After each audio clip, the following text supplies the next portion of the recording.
ത്രിയേക ദൈവത്തിന് സ്തുതി. യേശുവിൽ സ്നേഹവന്ദനം.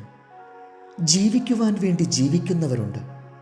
അവരുടെ ലക്ഷ്യം ജീവിത സുഖവും അതിൻ്റെ ആനന്ദവും മാത്രം.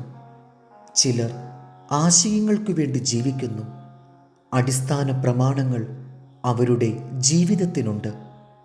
ഇതിൽ ഏതു മാർഗമാണ് നാം സ്വീകരിക്കേണ്ടത്? മുഖസ്തുതി പറഞ്ഞും പുകഴ്ത്തിയും മറ്റുള്ളവരെ വശീകരിക്കുന്നവർക്ക് കാര്യങ്ങൾ വേഗത്തിൽ സാധിക്കും. അവർക്ക് പണവും പ്രശസ്തിയും ലഭിക്കും. ആത്മാഭിമാനമില്ലാത്തവർക്ക് മാത്രമേ മുഖസ്തുതി പറയുവാൻ കഴിയൂ. മുഖസ്തുതി പറഞ്ഞ് ധനം സമ്പാദിച്ച ശേഷം അവർ അഹങ്കരിച്ചു തുടങ്ങും. സഹായിച്ചവരെ പോലും അവഗണിക്കും. അവർ വക്രഗതിയുള്ള നക്ഷത്രങ്ങളാണ്. സ്വന്തം കാര്യസാധ്യത്തിനായി സ്നേഹിതരെ സ്വീകരിക്കുകയും ഉപേക്ഷിക്കുകയും ചെയ്യും. അവരുടെ മേൽ ദൈവത്തിൻ്റെ ന്യായവിധിയുണ്ടാകും.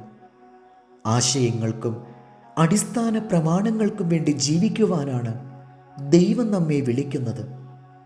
ദാവീദ് രാജാവിൻ്റെ മകൻ അബ്ശാലോം രാജസിംഹാസനം ആഗ്രഹിച്ചു. അതിനായി പ്രജകളെ സ്തുതിച്ചും അഭിനയ വാക്കുകൾ പറഞ്ഞും അവരെ തൻ്റെ പക്ഷത്ത് ചേർത്തു. ദാവീദിനെ കൊന്ന് സ്വയം രാജാധികാരം ഏറ്റെടുത്തു. എന്നാൽ അധികകാലം ഭരിക്കുവാൻ അബ്ശാലോമിന് കഴിഞ്ഞില്ല. യുദ്ധത്തിൽ വധിക്കപ്പെട്ടു. അവൻ്റെ ജഡം മരക്കൊമ്പിൽ തൂങ്ങിക്കിടക്കുന്ന കാഴ്ചയാണ് അവസാനം കാണുന്നത്. അബ്ശാലോം മുഖസ്തുതി കൊണ്ട് തൽക്കാലം വിജയിച്ചു. എന്നാൽ അവൻ്റെ അന്ത്യം ഭയങ്കരമായിരുന്നു. മുഖസ്തുതി പ്രയോഗിച്ച് കാര്യം സാധിക്കുന്ന അഹങ്കാരി നാശത്തിലേക്ക് മാത്രമേ നീങ്ങുകയുള്ളൂ. മുഖസ്തുതിയുടെ പാത കുരിശിൻ്റെ പാതയല്ല. യോദ 1:16. അവർ പിറുപിറുപ്പുകാരും തങ്ങളുടെ ഗതിയെക്കുറിച്ച് ആവലാതി പറയുന്നവരുമായി സ്വന്തം മോഹങ്ങളെ അനുസരിച്ച് നടക്കുന്നു. കാര്യസാധ്യത്തിനായി അവർ മുഖസ്തുതി പ്രയോഗിക്കുന്നു.